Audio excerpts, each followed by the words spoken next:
Hey everybody, how you doing tonight? I'm going to talk about and give an update. I talked about this a while ago, and I'll do it now, and I'll probably do it again before the election on November 8th. But an analysis of who will win control of the U.S. Senate, and things are getting heated in this election. I mean, the rhetoric is going through the roof, all over the place. It's going to be an interesting and for those of us who pay attention to politics, a fun 5 weeks.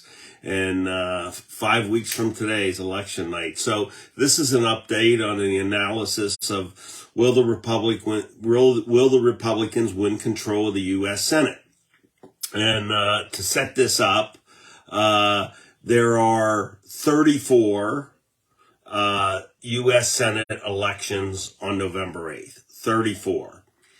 Of those 34, I think the consensus is 11 of the 34 races are competitive. So 23 of the U.S. Senate races are not competitive. I'm not going to talk about those 23. I'm only going to talk about the 11 competitive U.S. Senate races. So how does it break down? Of the 11 competitive Senate races, 5 of those races are either Republican incumbents or open seats where Republican senators retired. So the open seats are North Carolina, Pennsylvania, Ohio. Those 3 Republican senators retired. The 2 Republican incumbents that are thought to have competitive races are Marco Rubio in Florida and Ron Johnson in Wisconsin. So 45 Republican seats are safe. They're either not open or it's not competitive. So for the Republicans to win control of the U.S. Senate, they got to win 6 of the 11 competitive races. On the Democrat side, 44 of the Democrat seats are safe. And as you know, right now, the Democrats hold 50 seats in the Senate. The Republicans hold 50, but the tiebreaker is the vice president. So for the Democrats to win control of the Senate, interestingly, they only need to win 6 too. So of the 11 races, each side needs to win 6 to have control of the U.S. Senate. The Democrats get control if they have 50 because they have the vice president as the tiebreaker. And of the 6 Democrat races, they're all incumbents. Okay, so let's start. I mentioned on the post Tiffany Smiley, and I just want to talk about her for a minute because she's the dark horse of this race. Nobody thought that Washington State was going to be competitive. Patty Murray's been the U.S. Senator there for 30 years. Tiffany Smiley, who I had on my radio show about a year ago, amazing story. Her husband got blown up by a suicide bomber in Iraq, blinded him. Tiffany fought for him to stay in the Army. He stayed in the Army. He actually became a professor at West Point. Just to give you an idea of the momentum that Tiffany has created in Washington State, she did a commercial, and her husband Scotty was in it briefly, and he had a Seattle Seahawks jersey on. You could just see the shoulder of it. And so the Seattle Seahawks sent her a cease and desist letter saying that they needed to take out the jersey from the campaign commercial. Now, the horrible part of that, I think that's horrible in and of itself, is that jersey was given to Scotty Smiley 15 years ago when he was a special guest at a Seattle Seahawks game. And so that gives you some idea of the momentum she's created. The polls for her are not looking great. They are trending in the right direction. But I think that's going to be the dark horse race of this cycle, and I think she's going to win, even though her polls don't look great. And let me just say about polls, I mean, they're flying around all over the place. Some are better than others. We all know they're just an instant in time. How are candidates trending? How do you know if a poll is good or bad? There's a lot of that, and I don't want to dive too deep into that. I just don't have time for 11 races. But the polls are not looking good for Tiffany, although her trends are good. But I think that's going to be the dark horse. The next competitive race that I'll mention is Colorado. That's, in my opinion, not competitive. The Democrat incumbent Michael Bennett's going to win that race. So that's one for the Dems of the 6 they need. Let's keep track of this so I don't lose sight of it. So if I give one to the Dems, and I'm going to give Tiffany to the Republicans. So let's talk about the 2 Republican incumbents, Marco Rubio in Florida. I mean, believe it or not, he's in a competitive race. Having said that, the recent polling has him widening his lead. So I would say that Marco Rubio is going to win. So that'll be 2 for the Republicans. Remember, we need 6 for Republicans, 6 for Democrats. The next race I want to mention is Wisconsin incumbent Ron Johnson. So we're dealing with the 2 Republican incumbents. That Ron Johnson was actually behind, and he started opening up a little bit of a gap. But that's closing down too. So I think that's going to be a coin flip. I don't know what to do about Wisconsin. So we're going to put that down here, Ron Johnson. So the other races to watch, and they're going to be so tight. So you got Ohio. That's an open seat. That's J.D. Vance against Ryan, the Democrat. The polling in that has been super tight, super tight. And that's a race you would think the Republican would win it easily. I think the governor, DeWine, is up like 15 to 17 points in the poll. J.D. Vance, I think a controversial guy. He was endorsed by Trump. And it's really, really tight. So that's going to be a coin flip. The Arizona, Mark Kelly against Blake Masters. Kelly's been consistently ahead in the polls in that race, by about 4 points. I got to give that one to the Dems.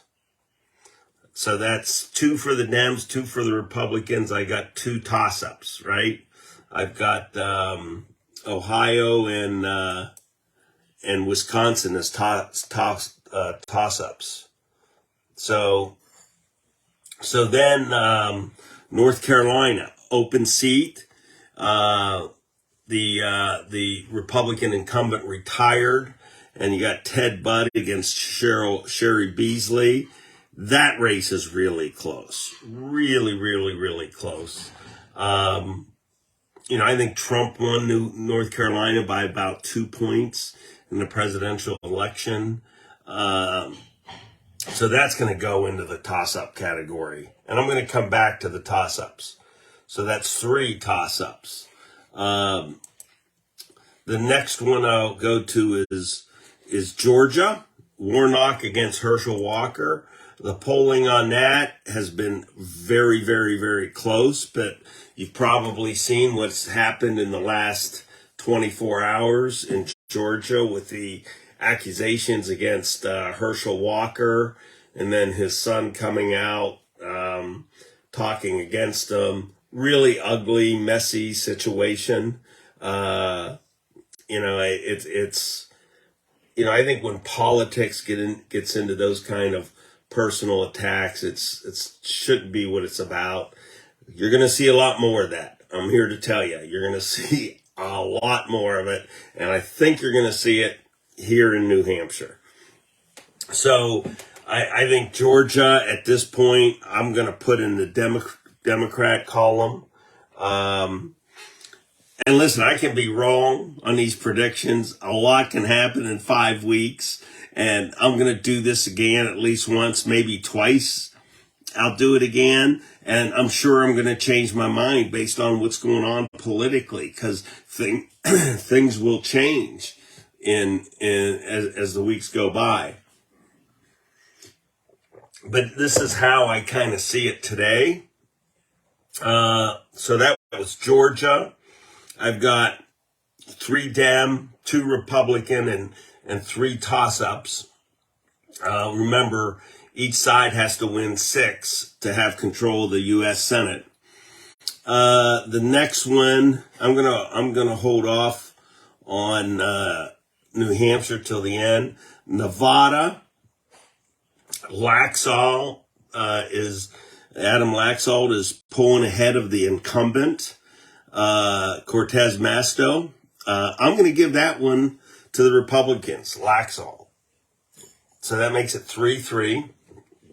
I think he's done a really good job. I don't know if you've seen him on TV, but he's very articulate. He knows the issues. He knows the policies. He's doing a really, really good job. And I think that's important. I mean, that's one of the things, I'll go back to Georgia, that worries me about Georgia is, Herschel Walker's a hero in Georgia. I mean, and he's an amazing guy. And he's just, he certainly doesn't come across as polished, and which is okay. But what concerns me is he doesn't come across as really knowing the issues very well. And Laxalt does. So, what I've been 6-9, there's 2 more I got to do. One is Pennsylvania. And Fetterman's been up the entire time in Pennsylvania. I don't know if you paid any attention to that race. It's fascinating. Dr. Oz won the primary, barely. And the reason he won the primary is Trump came in and endorsed him. I thought, Dave McCormick was a better candidate in Pennsylvania. And even with, Trump endorsing Oz, Oz barely beat him. I think if McCormick would have won that primary, McCormick would be far ahead of Fetterman right now. Fetterman is up, but Oz is closing that gap, and he's closing it rapidly. Fetterman is extremely progressive, and he had a stroke during the primary, and he's demonstrated difficulty talking. He hasn't been out there much. He's still in the lead, though. This latest poll has him up 6 points. The one before that had him up only 2. But and I'll get to that. So, and he's only agreed to one debate, and there's it's going to be closed caption so he can read the questions. And that'll be interesting. I think, I'm going to put that in the toss-up category for now, but I'm going to lean that to Republican. I think Oz is going to beat Fetterman because Fetterman is so extreme progressive. So I think I'll put it in a toss-up, but I'm going to lean that Republican.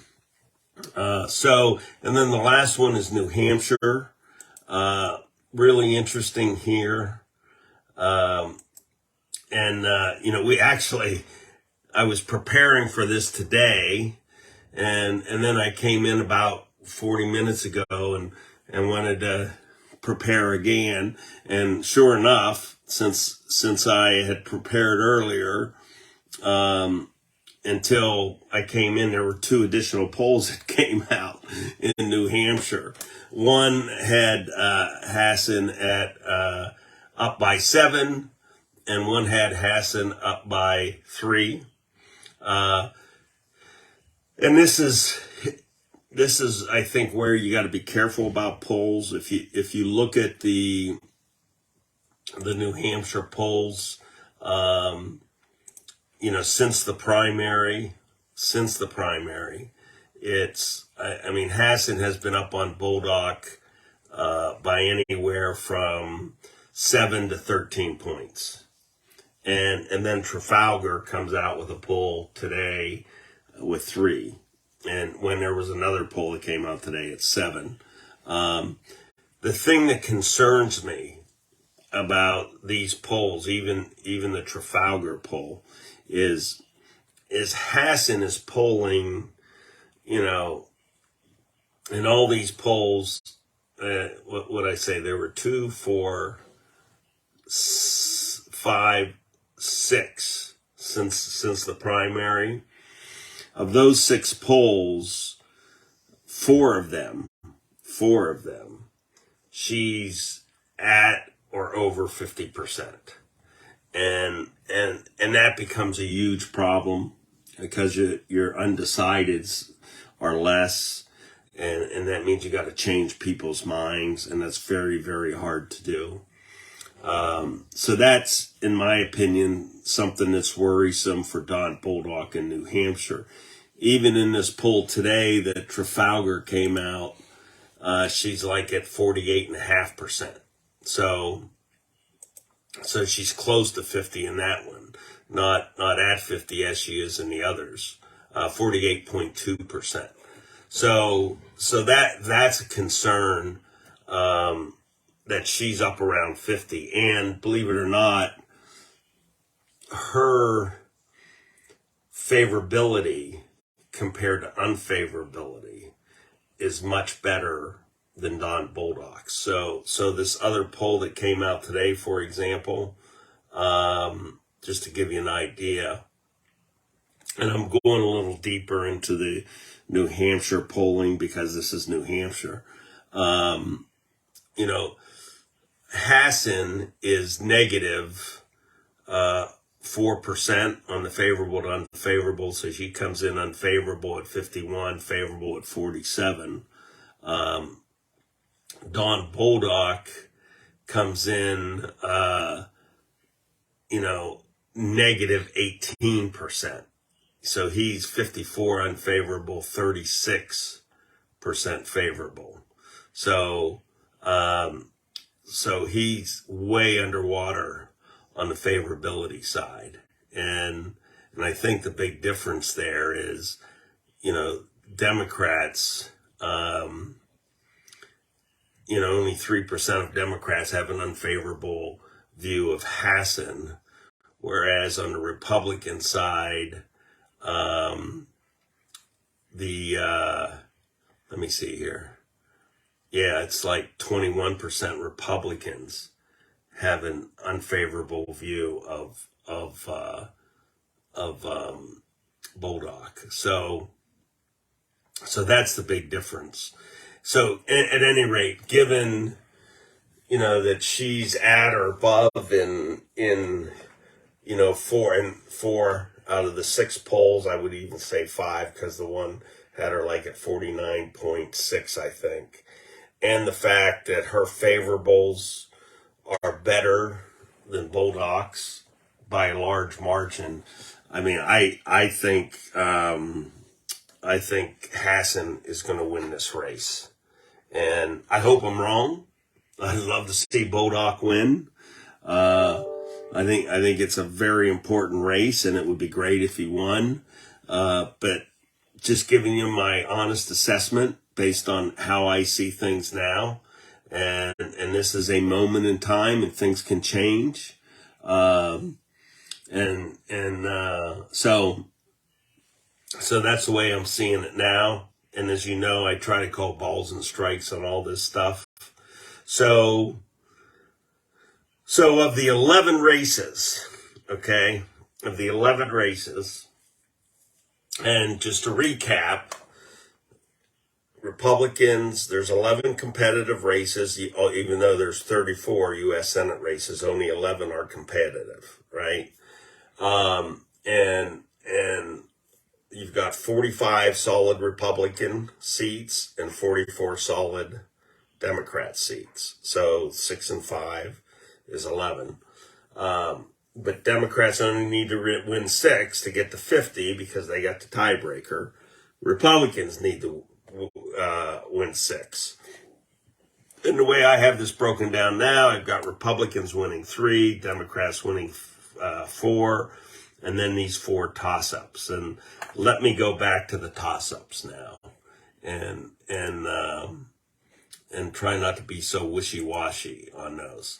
So I think I said one toss-up was Pennsylvania, and I talked about Oz and I talked about Fetterman, and I'm going to go with Pennsylvania on the Republican column.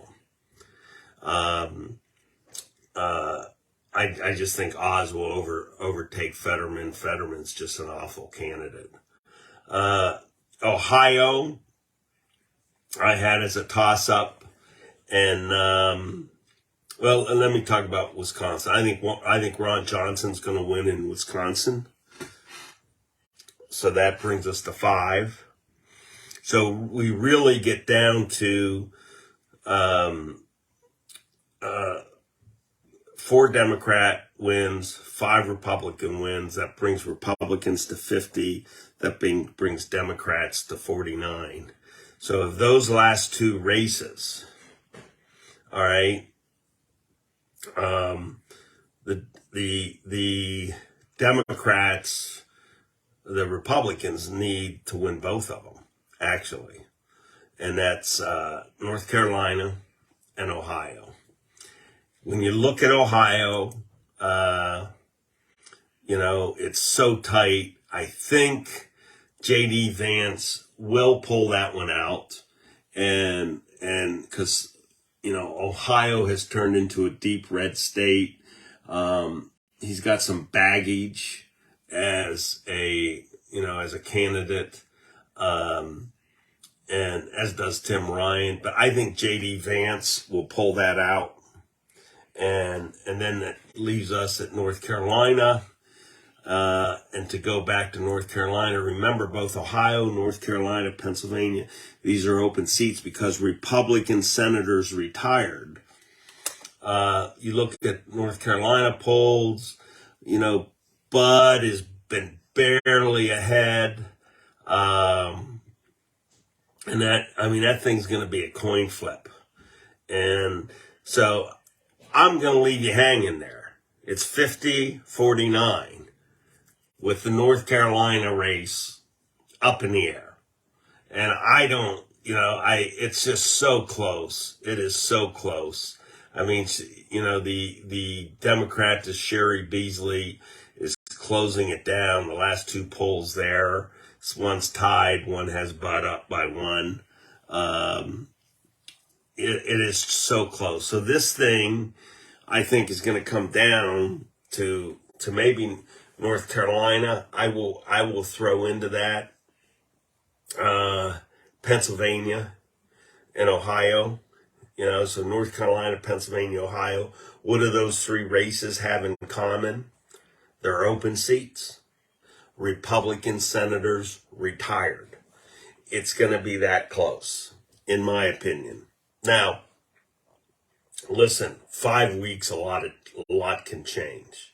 I can see a scenario where the Republicans end up with 52, 53 seats. It's harder for me to see a scenario where the Democrats end up with that much. I could see the Democrats, they got to win more seats to get there. It's hard. Maybe they can get to 51. I mean, if they win Ohio, Pennsylvania, North Carolina, that might get them to that'd get them to 51. So so it's going to be harder for them. They do have the advantage; they only need 50 seats, whereas we've got to get to 51. So that's how I'm handicapping this today, and it will change, I'm sure. Things are going to happen, I'm sure, and it'll change these races, you know. So those of you, those trolls out there who are going to say, Corky Messner said this, I'm also saying things are going to change, okay? And so we'll see what happens, and I'm going to reiterate Tiffany Smiley. And as I handicap it today, she's going to lose in Washington State. But I think, and I'm handicapping it based on the data I see today, but I think she's going to win. That's a prediction, and it's going to be the upset of this cycle. Tiffany Smiley is going to be the upset of this cycle. Go to her website. She's an amazing woman, amazing story. And, you know, she's up against Patty Murray, and they are afraid. And the biggest tell that they are afraid is Starbucks, Seattle newspaper, and the Seattle Seahawks have gone after Tiffany Smiley. So that's the race to watch. And you know what? It may come down to that. I mean, there's a scenario where Tiffany Smiley upsetting Patty Murray gives the Republicans control of the United States Senate. So really interesting stuff. You know, stay tuned. I'll be updating this, and hopefully the Republicans will win control of the United States Senate. Thank you for watching. Good participation, and I will be back soon. Thanks so much. Have a great evening.